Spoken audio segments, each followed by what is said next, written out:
Welcome everyone to another Twitter Spaces hosted by Morningstar Ventures. Today we are actually going to talk about one of the top narratives within the crypto space, and that's the growth of the Bitcoin ecosystem. And so the growth of the Bitcoin ecosystem is without a trend that we see is driving 2024. And I think this is mainly fueled by the growth of the Ordinals protocol, which we saw happen last year.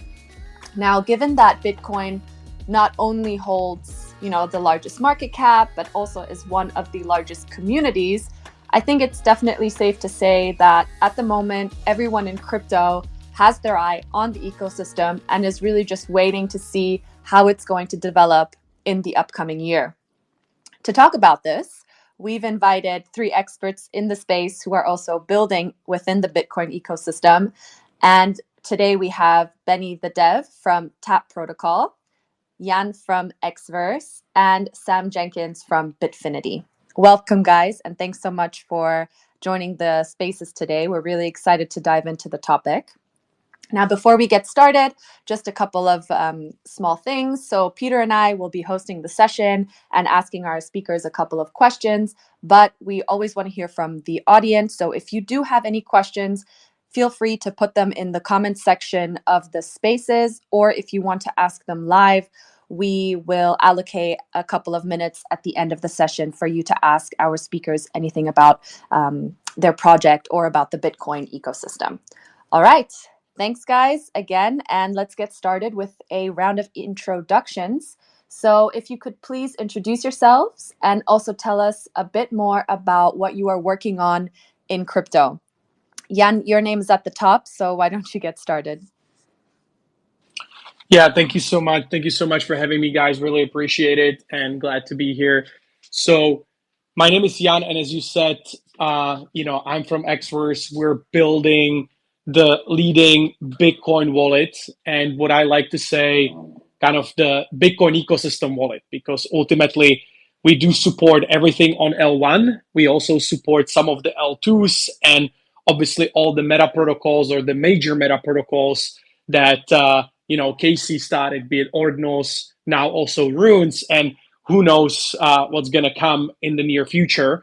And so we're really trying to build the best experience for people that want to use their Bitcoin on a daily basis. They want to buy stuff with their Bitcoin. And obviously right now it's mostly about JPEGs and meme coins. That's kind of the state of the ecosystem. But obviously we're hoping that, with more builders kind of coming in, people are even experimenting with stable coins on Bitcoin, and people are experimenting with a lot of different use cases. And so super excited to be here and, just talk to the panelists and hopefully learn something new as well.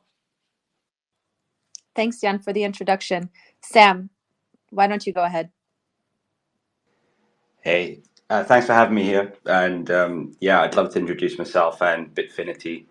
I'm the head of BD, and I've been working with the project now for the best part of 2 years.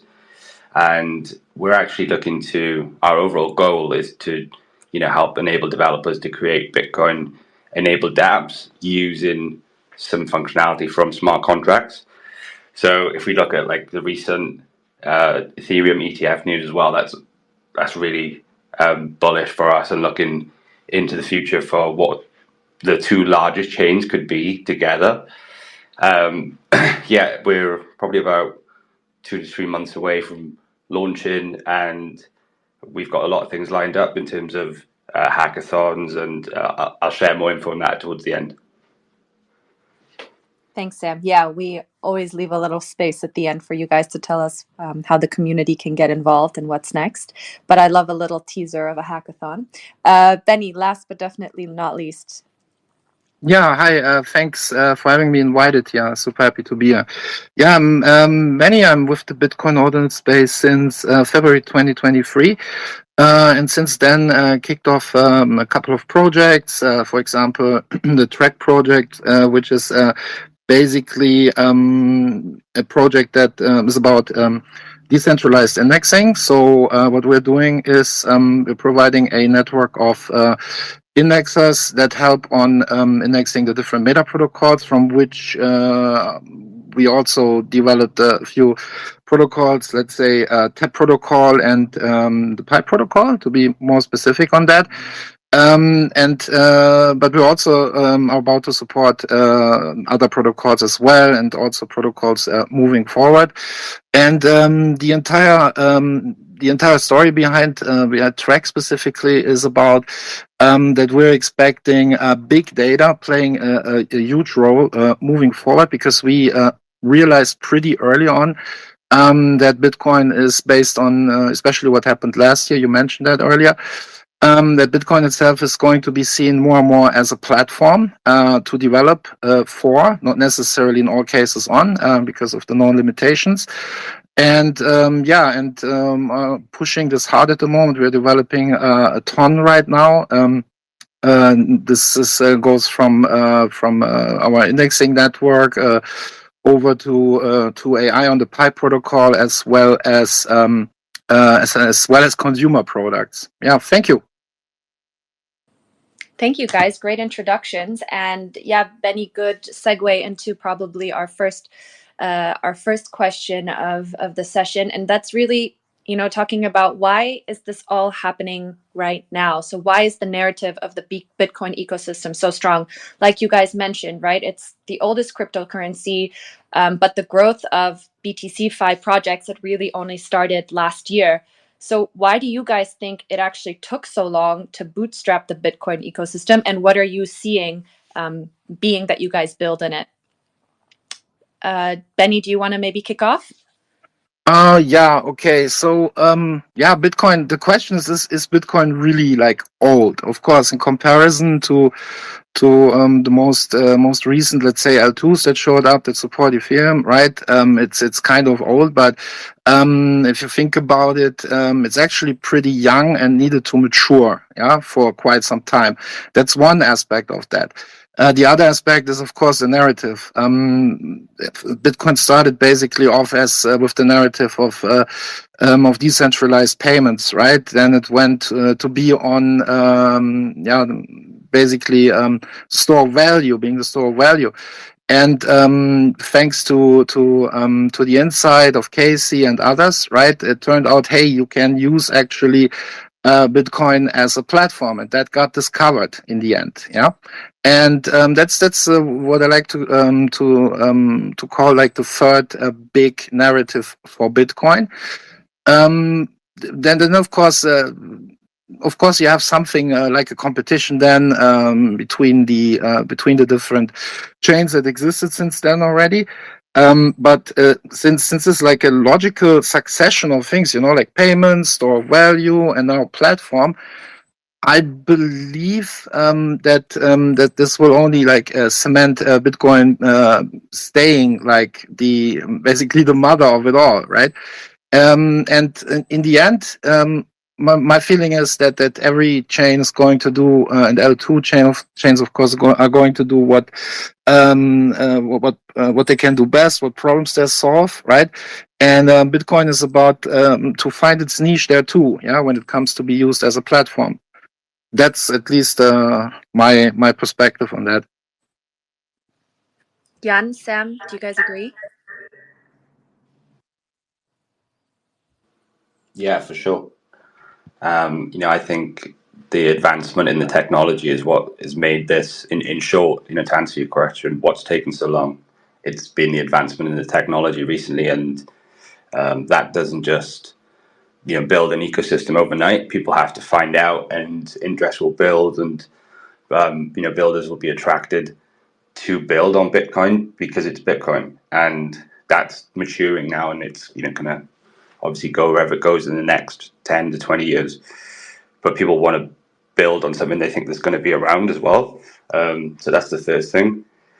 And then I think it's liquidity, right? And how much value is actually locked in Bitcoin. There's so much potential if they were able to kind of unlock the value of that. So the risk reward for developers and for builders, everyone has that theory in their mind that there's a lot of potential behind it.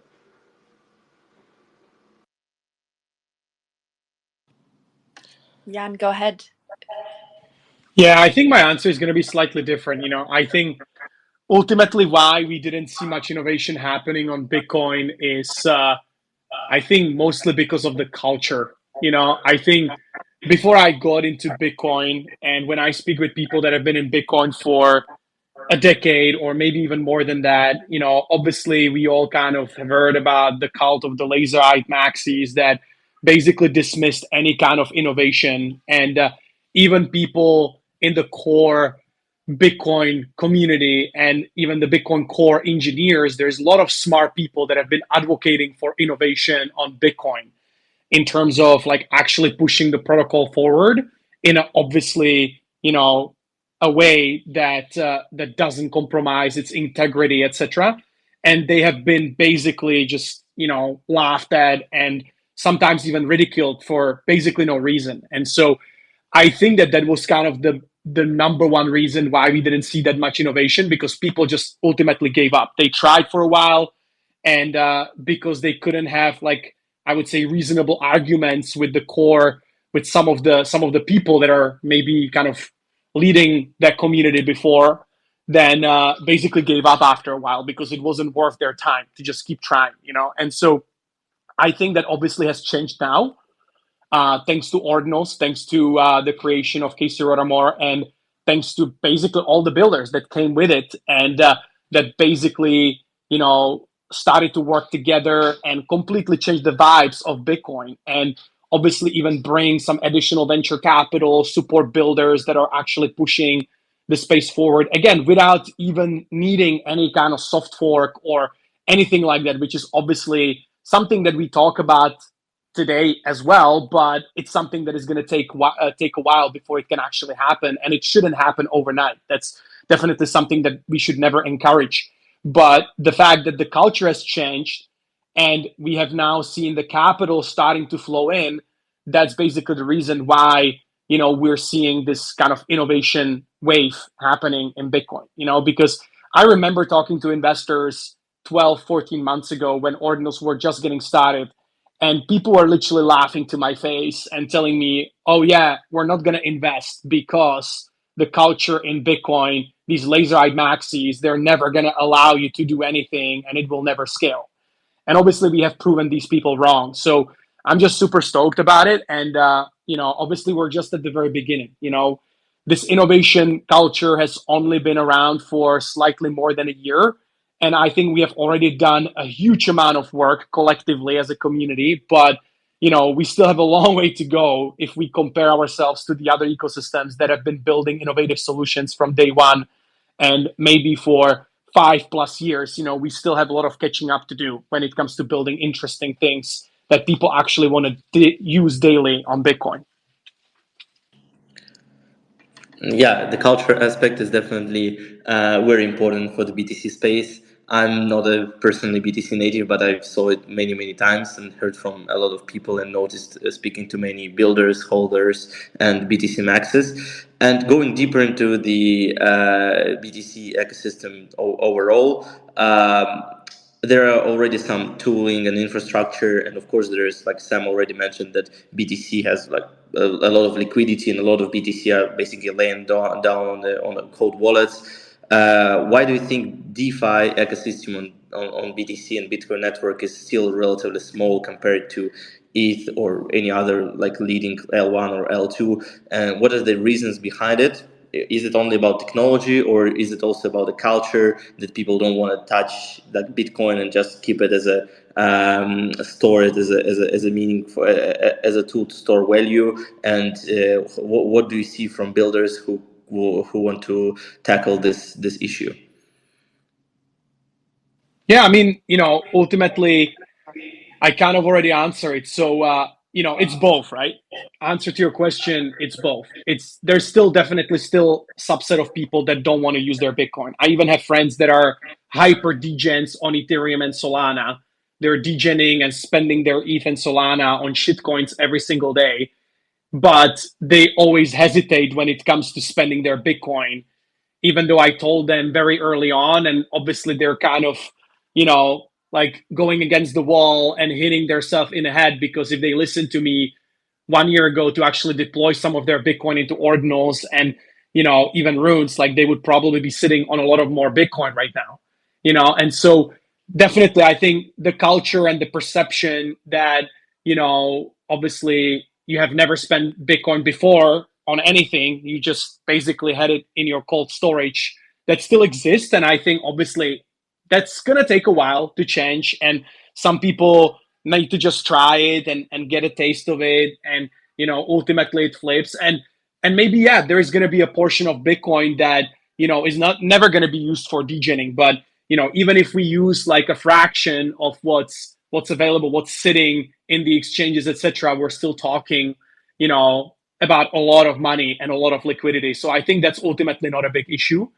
And then second, the technology, of course, it's also true, right? Because again, Bitcoin is limited, right? When you look at the Bitcoin L1 and even the L2s, ultimately some of the L2s have been around for a while and they still have a lot of limitations. Many of these new L2s, they're just getting started, and it's going to take them a while before they can actually launch some solutions, et cetera, et cetera. So, we're still really at the very beginning. And so you cannot really go and say, hey, let's compare Bitcoin runes trading to shitcoining on Solana, right? Like you cannot do that because it's not really apple to apple comparison, and it's not fair because obviously Solana is a chain that is built for, hyper frequency type of experience, smart contracts, etc. And so you cannot really compare that experience to runes because runes are still L1 type of technology, which is limited by the, block speed, the fact that like we only have 10 minutes or maybe even longer blocks and Bitcoin. And the infrastructure, right, as well, isn't it? With like Magic Eden's great, but that's, where I would buy my runes. Other than that, these L2 solutions don't exist yet for people to kind of... Exactly, yeah. So I think it's going to take time. I think people are building it, and I'm seeing solutions every day, every week. Somebody sends me, hey, we have developed this swap. We are testing this and that. And so I think these things are going to happen in a matter of weeks and months from now. And then, ultimately, yeah, like, let's see what these L2s are going to build. And let's see when we're going to see something like OpCat and some soft fork happening in Bitcoin. And again, I don't think it's going to happen tomorrow, but at some point it's probably going to happen if there is a demand for it. And then we're going to see a lot more innovation that is going to be unleashed, and I would say a lot better user experience that is going to be unleashed on Bitcoin. But we need to wait for that. Yeah.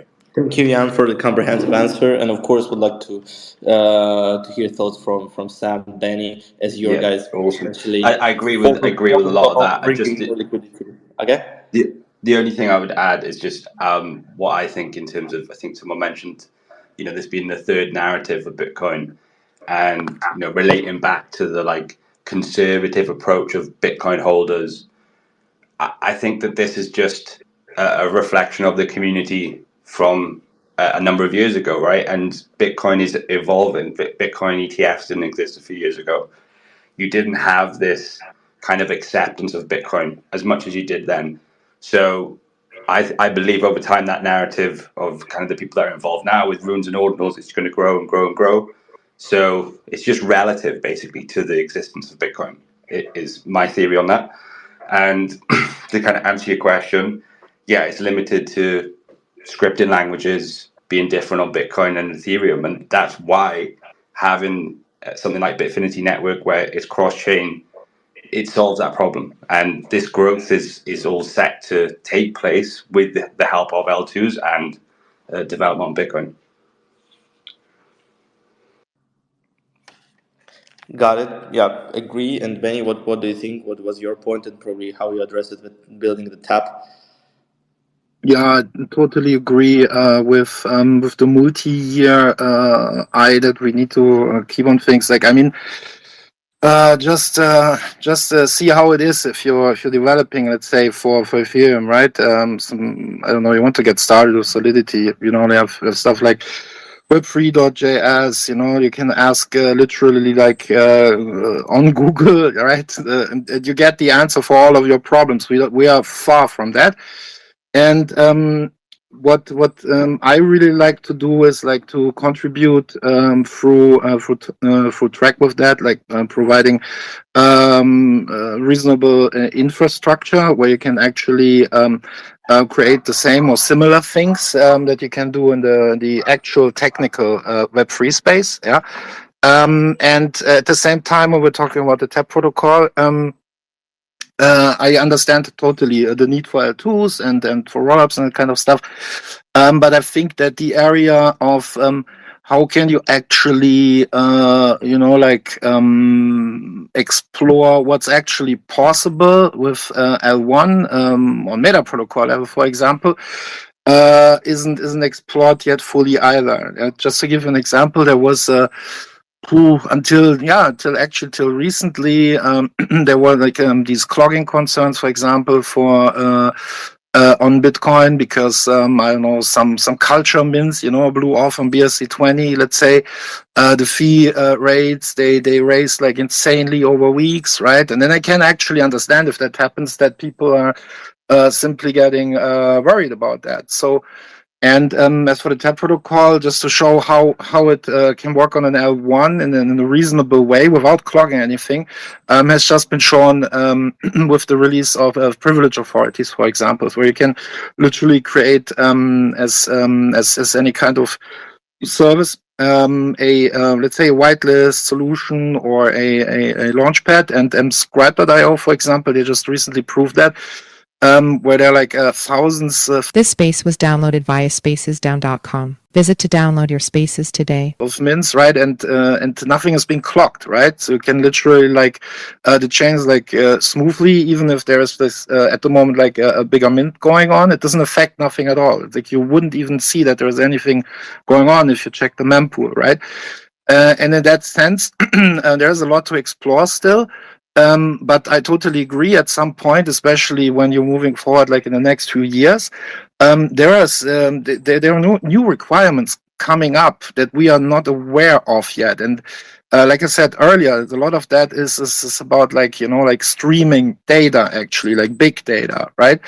And we are now like sitting in that snapshot of things. We're looking what do the different chains provide, but we also at the same time, and that's the hard stuff, right? At the same time, not only need to develop things that we know a lot from other chains, right? But also be basically be able to scale for what's to come. Yeah, and that's the big challenge here, and that's nothing really that you can fix or even work out because there are many unknowns, right? In a few weeks or even in a few months. So this is literally like, and I think that estimate from Jan is pretty good. That we're looking ahead like for the next 4 or 5 years until we are at a point where we are on eye level, yeah, with other chains, let's say. But on the other hand, I would say that's also a lot of opportunity for projects, developers, for users, right? To get familiar with that stuff early enough, like when for example, Solidity in its first versions came out, nobody was really like sure how that all works. There was a lot of security issues in the beginning, right? Because people didn't really understand how that works, right? And we will have this kind of situation too. So it's good then to for projects that want to like to be ahead of the competition, already start now to follow the progress. That's how I see it, at least. Yeah, glad to hear your opinion about it as well, since you're also, developing to improve the programmability of the whole network. And I was curious to hear also, what are some other elements that you think are really critical to the success of the ecosystem, especially with your viewpoint with Track and Tap, Benny? Important is literally our developers. Yeah. If you're not capable of attracting developers, yeah, it always starts with developers. Doesn't matter if you're in Web 2, Web 3, yeah. If you're not able to get their attention and to help them solve things, then it's a challenge, right? You can solve a lot with trading volumes, right? With and with marketing and things like that. But at the base layer, right? If you're if you don't solve problems and you're not able to introduce people that help you to solve problems, you have an issue, right? So, and that is for me, being a developer myself, like super important, right? That's basically half of it, yeah. And we will see, of course, like projects that have success in this, projects that have lesser success in this, to attract these people and actually solve problems. So we'll have a lot that do.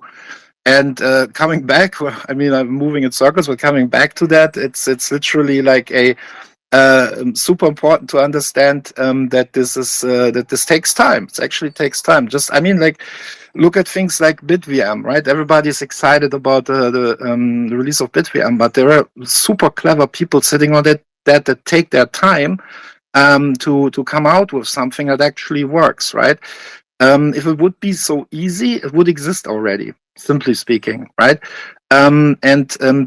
This and if you see that as a movement, right, to help developers to get like hooked up on that, and you are able to facilitate that with your projects, then I believe this kind of problem solving thing is actually what's most important, at least to date and moving forward. Yeah, definitely. So I think to sum up, I mean, there's just so much untapped potential that's still to be seen where everything is going to go and how developers are going to create a more efficient ecosystem. Jan, actually, from developers, I think also what's important, right, is user experience and how to create a better user experience. Being that you guys are, the leading wallet on the Bitcoin ecosystem, and you guys have really ensured seamless onboarding for your users. What advice would you give to other projects that are, maybe not just building in the Bitcoin ecosystem, but building in general, to create a solid UX for their users? Yeah, that's a great question because, I'm obsessed by user experience, and I think we still have a lot of things to improve, to be very frank with you, because ultimately I think, yeah, the product is good and it works, but I think it can still be confusing at times, because again, people are used to different chains and different experiences with smart contracts, capabilities, etc. And there's a lot of things, even when it comes to security, etc., that we have had to make some choices, on the user experience to basically make sure that people, don't lose their assets, for instance, because many of these things are kind of dependent on indexers, and if the indexers don't work properly, you could end up losing your assets, especially early on in ordinals that happen, unfortunately. And so we had to make that design choice that we have two addresses that are separate, and that can be confusing sometimes, to people that are new to here. And so I think we still have a lot of work to do when it comes to improving the user experience and onboarding. But ultimately, this stuff cannot be done overnight because it also requires a lot of testing, and you want to get a real feedback from people. And, again, Bitcoin is kind of dumb, right? Like there's no smart contract. So you have to kind of like find ways to work around that while still providing like really, really good experience. So maybe that's kind of like the background information. And I think the advice, like really, like ultimately, I agree with Casey on this, and Casey talks about this all the time, and I've asked him exactly the same question that you asked me today, like what kind of advice do you have for people building on Bitcoin? And really, it's about keeping it simple, you know, because Bitcoin itself is very simple. And so I think you have to, focus on the first principles, and you only have limited set of tools at your disposal that you can leverage, for instance, for marketplaces trading its PSBTs, right, for the atomic swaps, etc. And so you're really kind of forced to keep things simple from the get-go, but sometimes people try to overcomplicate, things like that. And so I think really keeping it simple is important, and even really learning from the other chains, when it comes to the user experience, like how can you abstract some of the complexity that is related to UTXO management, etc., because that exists on Bitcoin and doesn't exist anywhere else. How do you abstract that? Because people don't really have to know. Obviously, the advanced users should know and can do some sort of advanced trading and can prepare their wallets properly for some degen minting, etc. But the casual user, the user that is maybe coming here for the first time, like they don't need to know. And so that's also what we're trying to do a lot more of. Like, how do we actually abstract a lot of these things and offer that option to people who know what's going on, but really make it as simple as possible for those who are just coming here to learn and just want to buy something and don't really care, cannot really figure out, okay, what should I do with this UTXO to make sure that my fee is a little bit lower and to make sure that I can mint 5 things at the same time from the same wallet and I don't have to do these crazy things, right? And so these things, like we're really trying to abstract that. Again, is it perfect? No, it's not. Like we still have a lot more work to do, but that's kind of the direction that we're heading. Yeah, great. Simplicity and education. I mean, 2 key points within the whole crypto world. And what I liked what you said about, learning from other chains, because Sam, it would be interesting to get your opinion on this as well. But so obviously with Bitfinity, you're building, the EVM compatible layer 2 for Bitcoin. And that means that you've probably also, you're working with two of the biggest chains.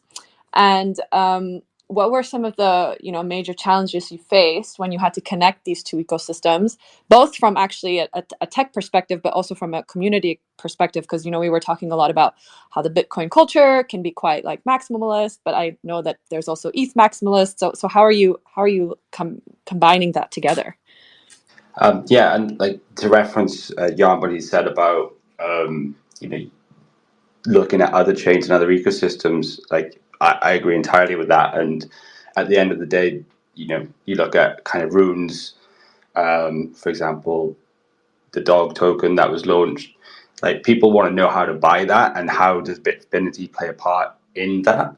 And to like bring that round and answer your question, what you've got to look at is some of the challenges with Bitcoin, right? That are in place that we're looking to address. And one of the ones is actually like scalability, right? Being able to improve transaction speeds, like far faster than Ethereum, almost like the Solana of the Bitcoin ecosystems, if you wanted to use that analogy. But then how we're able to do this is through something called chain key cryptography. And, Bitcoin's base layer can only support a certain amount of transactions per second, right? It's just not scalable. It's not plausible to build this ecosystem without the layer 2. So that's one of the first challenges that we addressed, was scalability and performance.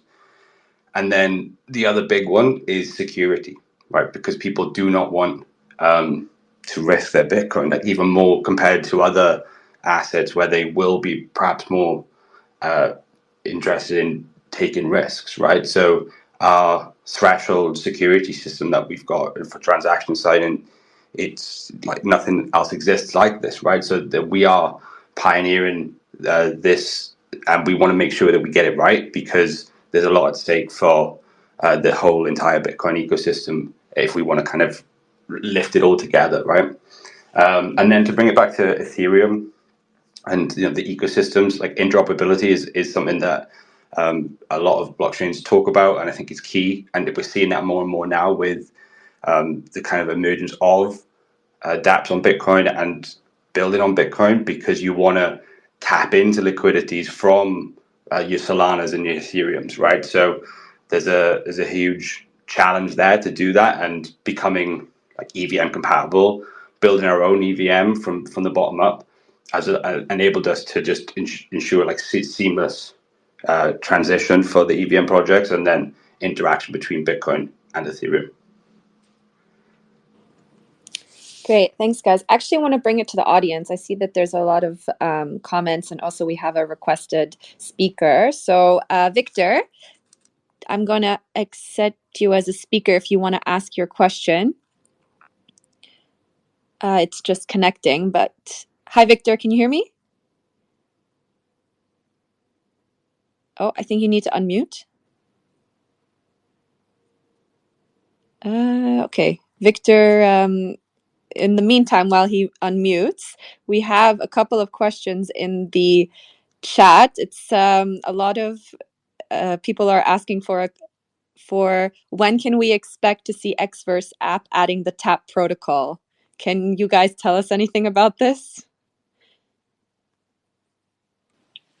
Well, let's see. We are focusing on runes 100% right now, to be frank, because we see that there is a lot of potential in the ecosystem and a lot more builder activity, to be very frank. a lot of people are kind of building around the Runes protocol.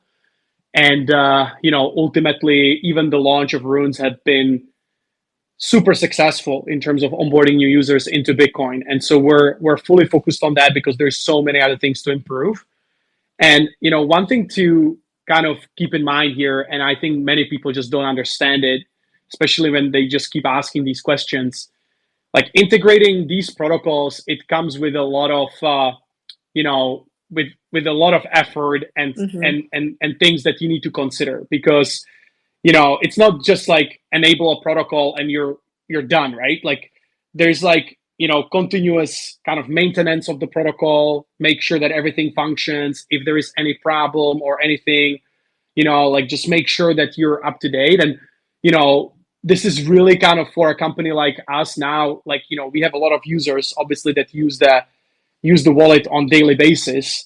We need to really keep this in mind. And so I think there are a couple things that, kind of define like what kind of protocol we choose. Is like, obviously is like the builder activity, like in terms of like what's actually, people building, and like, is there like a huge hype for it? That's obviously important from the market standpoint. But then also, like, do we have capacity, right? Like, it's really simple as that. Like, do we have enough engineers that we can say we're going to dedicate, this brain power and engineering power to make sure that we not only integrate it, but it actually works long term and we can address any potential issues? Because that's really important for a startup, like us. Like, we cannot stretch ourselves too thin, and we need to make these strategic decisions. And obviously, no today doesn't mean no tomorrow, right? Like it can change, it can evolve. And I am paying attention to everything that's going on, and I'm talking to people across the ecosystem, and I want to learn more things. And I encourage people to try different things all the time. And when the time is right, we can pull a trigger. But it's actually, quite complex. It's not as simple as like, hey, this protocol is simple, it's going to take you one day and that's it, right? It's never like that, unfortunately, when you're building a platform, when you're building a wallet. Definitely. Thanks for the answer. And Victor, he's on the train, so he can't ask his question anymore. But anyway, thanks Victor again for the enthusiasm and for joining. It's always always happy to see a friendly face. I think before we close the session, if there are any more questions from the audience, please feel free to raise your hand or put them in the comment section. But I would love to leave some room for you guys to tell us a bit more on what you guys are working on. If there are any alphas you can share with us, or any ways that the community can get involved. Sam, I know you were mentioning a hackathon earlier. Maybe you want to kick it off? Yeah, so we have a lot coming up in the next 2 to 3 months. We're launching our bridging event, which is kind of the last piece to being prepared for mainnet. We have a new wallet that's launching that actually allows you to bridge natively from within it. So that's, again, preparing us for mainnet and growing the ecosystem out. And that is the last thing really, with the growth incentives, fostering an environment where growth is going to be successful in the long term. Like, my background's in technical recruitment, so I know quite a lot of Solidity developers. I recruited in Web3 for a number of years, and kind of taking those people and giving them the support they need to actually flourish the ecosystem will be the plan coming up. Great. Benny, what about for you guys? What we're doing is like multi-fold. For example, what we're developing right now is a ecosystem wallet. It's called TTP wallet, track tap pipe. And the reason for this is simply because I can totally understand Jan, right? You have to focus on things that are important to you, right? And for myself, I implemented basically Runes with the pipe protocol like 6 months before it actually got out. We're moving forward, let's say, with the AI part for that. And then, of course, there's all the benefits that you have for the tap protocol. So we're going to put that all into basically an ecosystem wallet. We already have like 2.3 million just mint transactions on the tap protocol so far. Most of that just recently. I'm super bullish, for example, on all the DMT stuff, digital meta theory. it's something that literally nobody provides, although it's important. And the space as a whole is super bullish on that, right? And totally understandable that there is when you're focused on one thing, right, that you're lacking, for example, resources to do another thing. And unfortunately, there's something like that. Fortunately to us, we don't have these resources problems. And then on top of that, with the TTP wallet, for example, we're building a dedicated marketplace for the TAP protocol right now. You name it, right? There's a lot of stuff that we're releasing and in the coming months. And the most climactic thing you can say is basically the indexing part, right? So at some point, we will have the validators for Track Core, which then kind of sums it up what we're doing in terms of decentralized indexing for this year. And also, again, the space, myself, we're super bullish on that and super happy to deliver on that successively throughout this year. Thank you. Great, Benny. Thanks for the update. And Jan, what about you guys? Yeah, I mean, first of all, I would like to say congrats, guys. I mean, this is awesome. That's why, I'm always excited to kind of join these spaces because, we're all super busy and dealing with 50 different things at the same time every day. So it's very hard to keep track of all the developments in the ecosystem. But this is exactly what we need to see, like people delivering, doing different things, testing ideas, and, just pushing the space forward. So, I'm super excited to see that you guys just, you're doing just that. So that's awesome. That's super bullish for sure for the ecosystem. And yeah, for us, as I mentioned, like we focus on a lot of things. I mean, I don't know there is one specific piece of alpha that I can share because there's probably 25 features and product updates that we have in the lineup. But I think ultimately, yes, like we're pushing for right now. Runes is definitely something that we're focusing on quite a bit. Many people say runes are dead. I personally don't think so. I think it's just a matter of time. We have been around with runes for a month, and so I wouldn't expect that it's gonna grow to $100 billion in market cap, in such a short period of time. But certainly at some point we're gonna get there.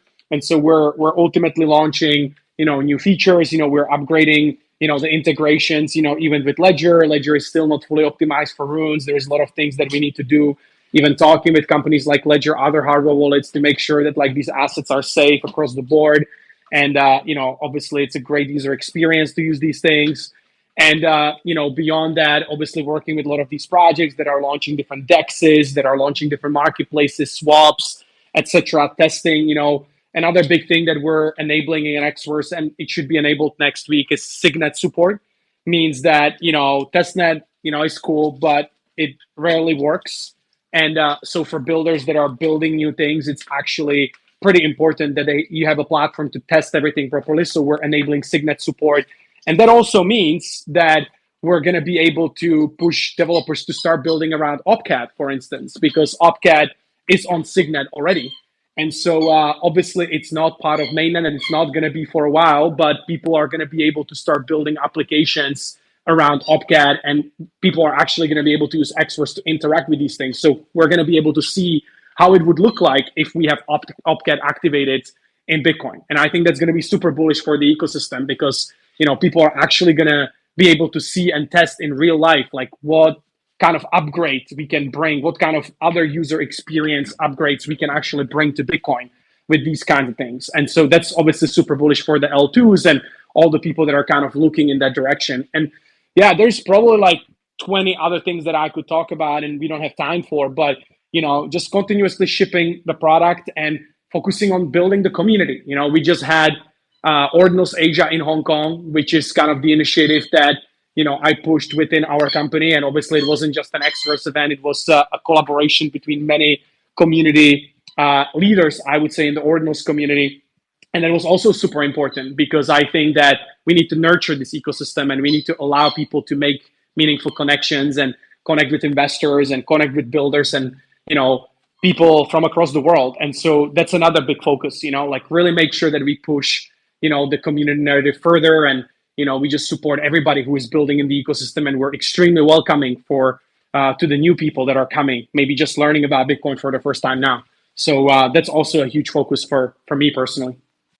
Yeah, I couldn't agree more, Jan. And also, just to echo what you said, congratulations really to all three of you on shipping so many new product features, and also just developing your projects further, and really growing the ecosystem, and making an impact. I think it's always great to see projects with a strong roadmap. And also, Benny, you mentioned some stats, with some really impressive stats. So once again, congratulations. Also to everyone listening, I will do some shilling. Go follow the projects on their Twitter, join their Discords, check out their website.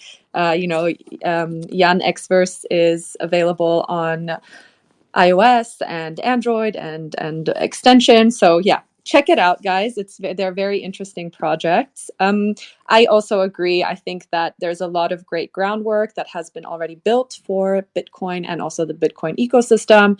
The community is super dedicated, probably one of the most influential ones. I'm very curious to see what is going to happen. Where are we going to be in terms of price and ecosystem at the end of this year? There's a lot of speculation, so let's see. But it was really great chatting with everyone. We had a lot of love from you guys in the comments section, so thank you guys for tuning in.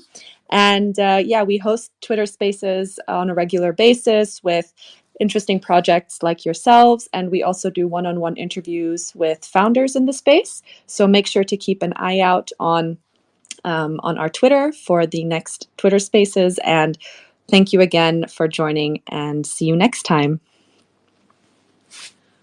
Thanks, guys. Thanks, everyone. Thank you, guys. Have a great day. Have a great day.